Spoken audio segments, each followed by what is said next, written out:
Hello and welcome to the Her Retirement Podcast. I am your host, Lynn Toomey.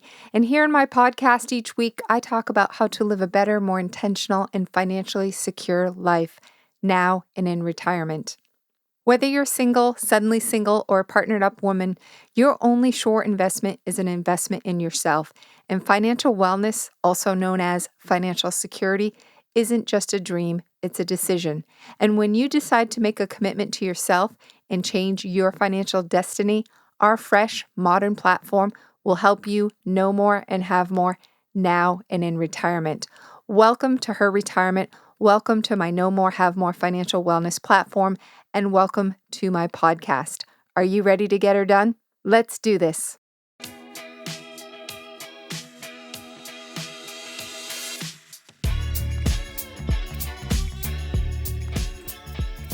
In this week's episode of my podcast, I'm talking about an article I recently read in Forbes entitled, "What's the Future for the Retirement Security of Women?" It definitely caught my attention because, after all, my company is Her Retirement. So I read it with great interest and actual optimism, right? Some people are somewhat negative about the future of retirement for women, but I'm going to talk about some of the concerns brought up in the article and in the summit that the article is written about, and then why I'm optimistic for the future.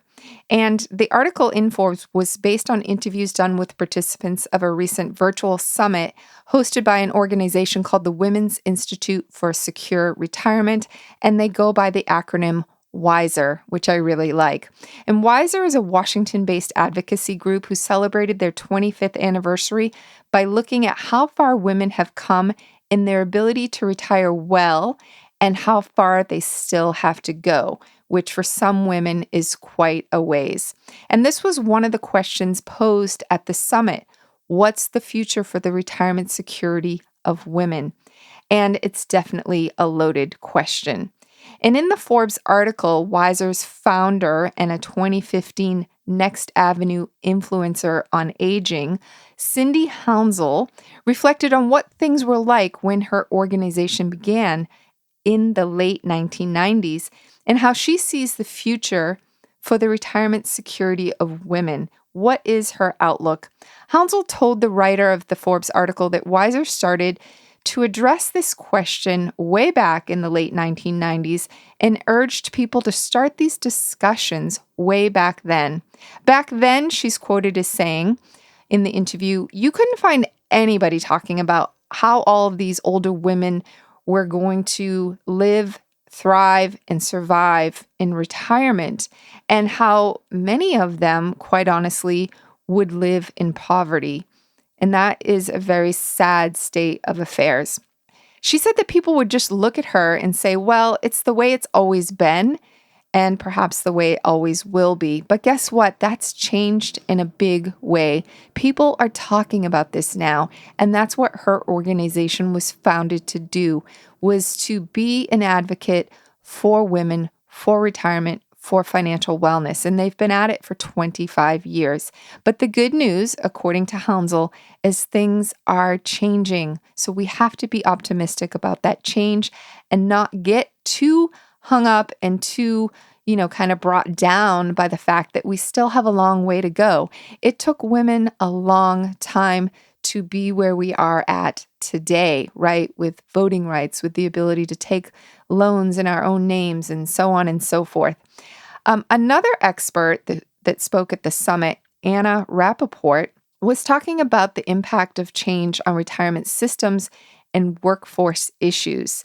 And she said that when Cindy Hounsel started Wiser, she would say there was practically nobody really thinking about women's retirement issues.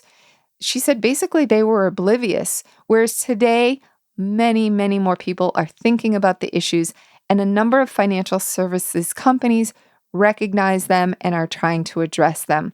She said there's a lot more sensitivity and concern today about women's issues, and I definitely have to agree with her. While the summit had some disturbing outlooks and opinions on how women will fare in retirement, there were many, many positive perspectives. And because I'm a glass half full kind of person, I was raised by a very optimistic mother, I tend to like to focus on the positives, but we also have to talk about those concerns. We have to understand them. We have to address them. We have to acknowledge them. Hounsel was one of the people really encouraging optimism, and she feels that she's probably a lot more optimistic than other people because she thinks that we have better tools today. She noted that it's become easier for women to access personalized retirement information, and one such example is simpler Social Security statements that women can get on the Social Security website. It's just a small example of things that are changing to make information, knowledge, and understanding more available, accessible to women. While many people believe the entire financial system was created by men for men, there have been many accomplishments to make the financial system more female-friendly, and there's a huge groundswell behind improving women's financial literacy and financial wellness. We just can't stop now, and this is my number one mission at Her Retirement. We just need more women to make financial literacy, financial wellness a priority and commit to both. There's no reason to be intimidated or overwhelmed. And maybe some of us feel that the industry, the financial services industry, and the fact that 80% of the 300,000 financial advisors are men.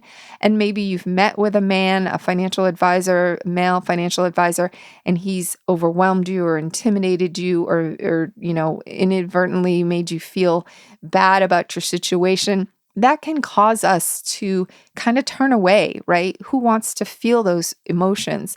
Well, I believe that this is changing. I believe that there's going to be lots more representation by women as financial advisors in the future. And I believe that when women commit and invest in their financial knowledge, in themselves, and decide to change their financial destiny, they will do it. And Ms. Hounsel agrees. This is a big part of what she and her organization have tried to tell people, that you need to become your own advocate. You need to get that financial information. So just like you would in your health situation, right? You're not just going to leave your health to chance, or hopefully you're not. You're being proactive in educating yourself about your health and making changes to your health. It's no different in your financial life. You need to make that commitment. You need to get the information. You need to understand it, and you need to take action, most importantly. This all being said, there are many concerns about retirement prospects for women, and rightly so. And the CEO and president of Transamerica Institute and the Transamerica Center for Retirement Studies, who is also a presenter at the Wiser Conference, her name is Catherine Collinson. She recently wrote, "Despite progress made in recent decades, women continue to be at greater risk of not achieving a financially secure retirement, more so than men. They are, at risk. This is in large part due to the gender pay gap and time out of the workforce for parenting and caregiving." This podcast, I talk about walk the talk. Yeah, I had that pay gap. I saw it in my corporate life. I was on the front lines of seeing how the women in our group were paid less than the men. And at the time, it angered me so much. But I also saw, and myself included, I took time out of my career to raise family. And now I'm taking a little time out of my career to help my mom, and so those gaps have a huge impact on our retirement outcome. And as a result, I'm going to be working longer, and I'm okay with that because I'm passionate about it, what I do. I'm healthy mentally, physically, so I'm okay with that. But it has a huge impact on our retirement. And another Wiser Summit speaker, Ramsey Alwyn, she's the president and CEO of the National Council on Aging, is concerned that over the next 10 years, women of all ages will be rushing to make up for lost wages and savings due to exiting the workforce for those caregiving responsibilities. Like I said, I wouldn't say that I'm rushing. I'm more concerned. I'm more attentive to making sure I make up for those lost wages and savings. And it's just, I always tell people that I kind of flipped. I spent more time with my kids while I could, and now they're mostly out of the house. I'm going to spend more time working. But without intentional investment in caregiver supports and quality job creation, Ms. Alwyn believes It's not clear that we'll be able to restore women's labor workforce participation to pre-pandemic levels. And according to the Forbes article writer, and I agree, this could have implications for long-term personal financial stability, including the adequacy of Social Security benefits.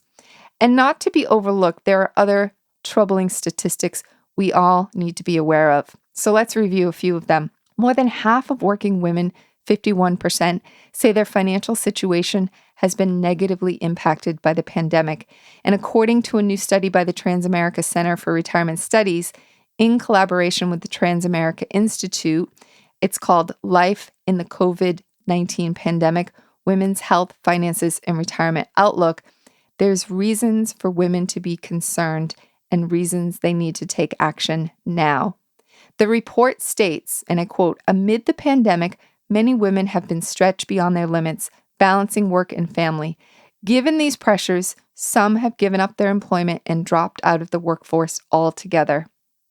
At the summit, Nancy Lamond, ARP's Executive Vice President and Chief Advocacy and Engagement Officer in Washington, D.C., and another Next Avenue influencer in aging, presented some rather bleak statistics. Since the beginning of 2020, 4 in 10 working women aged 40 to 65 experienced job loss, reduced hours, were furloughed, temporarily laid off, or experienced reduced wages. And 58% of women 65 plus now live in what's considered poverty. Few other things. Many baby boomer women have saved a mere median of $7,000 in emergency savings, compared to boomer men who have $25,000, according to Transamerica. And women are less likely than men to have saved for future medical bills, which is a concern for women because of our longevity. We live longer, we're going to have to pay for health care longer. A recent survey of over 1,100 beneficiaries 65 and older by Medicare Guide found women are twice as likely to not have savings for medical bills compared to men, 21%. While 41% of men 65 and up have more than $6,000 in savings for medical bills, just 28% of women that age do. No surprise that 51% of the women surveyed said they're concerned a health situation could lead to bankruptcy or debt, versus only 40% of the men saying the same thing. And Black women are especially vulnerable to health and wealth issues affecting their retirement prospects. Many have spent their careers in low-wage jobs, and according to Rodney Brooks, who wrote in his new book, Fixing the Racial Wealth Gap, Racism and Discrimination, he wrote they are likely to outlive their partners and are more likely to grow old alone and in poverty. Brooks noted that Black women in the U.S. who work full-time are typically paid just 63 cents for every dollar paid to white men. Black workers and Black women in particular are less likely to work for employers that offer retirement benefits.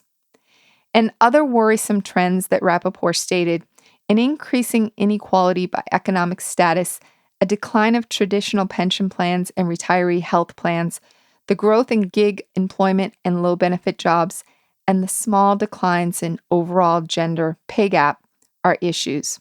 And she states, I would expect modest but not dramatic continued change for women in the workforce and pay equity.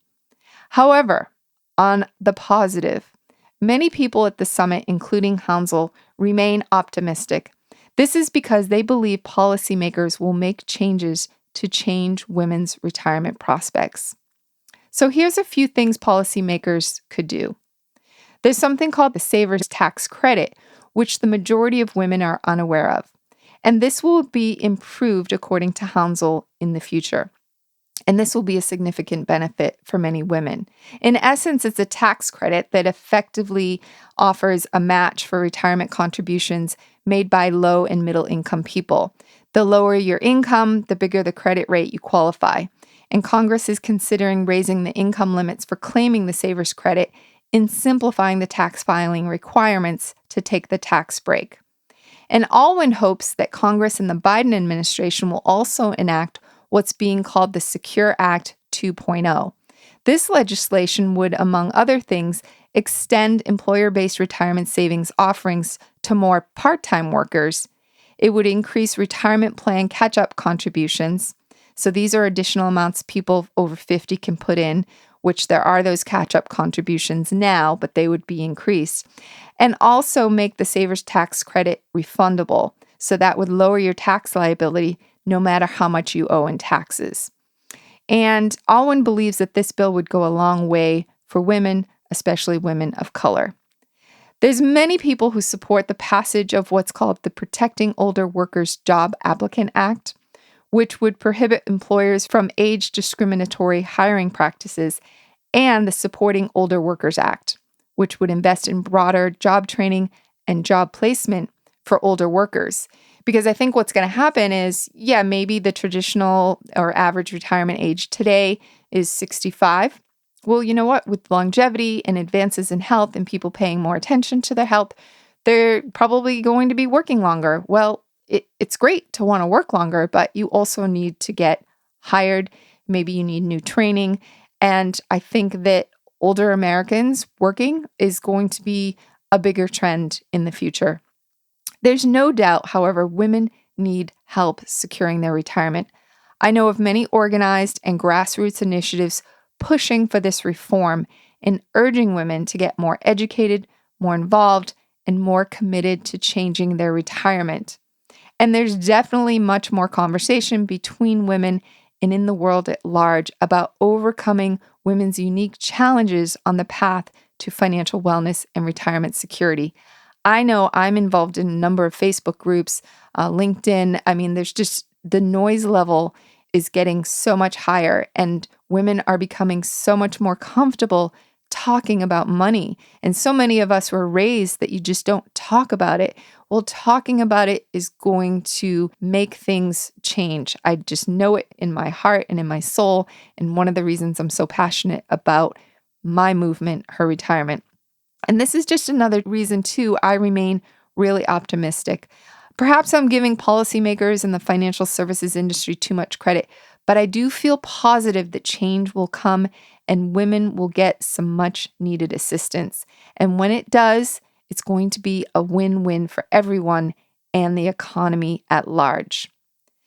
This all being said, however, the first step, and I urge this on everyone listening to this podcast, the first step is to commit to you.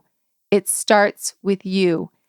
And as we start the new year in just a few short days, make a commitment today to yourself. Make a commitment to getting her done in 2022 and beyond.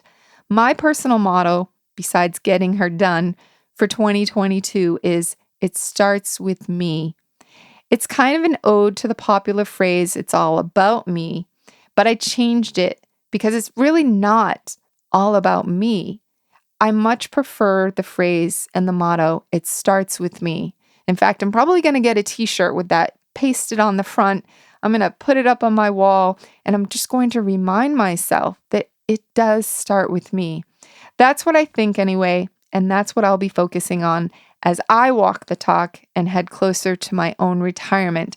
And I hope you come along with me on this journey, because some things I'm learning, some things I already know, but I'm going to pass it all on to you and I want to share it with you. I want you to be a part of this movement to change women's retirement security and change women's financial wellness. As always, I'm here to help you in any way I can. I stand behind my mission to help 1 million women know more and have more by 2035. In essence, changing their retirement outcome when and if they decide to retire. I'm still on the fence about my own retirement. I know someday I'll stop working. Never stop moving, however, never stop thinking. But please join my mission. And if you need help with your retirement, your financial wellness, your financial literacy, Her Retirement is here with tons of resources for you. And if I don't have the resources, I can connect you to really reliable help. And if you know someone that needs help, you or they can reach out to me at any time at lynnt@herretirement.com. Happy New Year. Don't forget, it starts with you, and I'm here to help you get her done.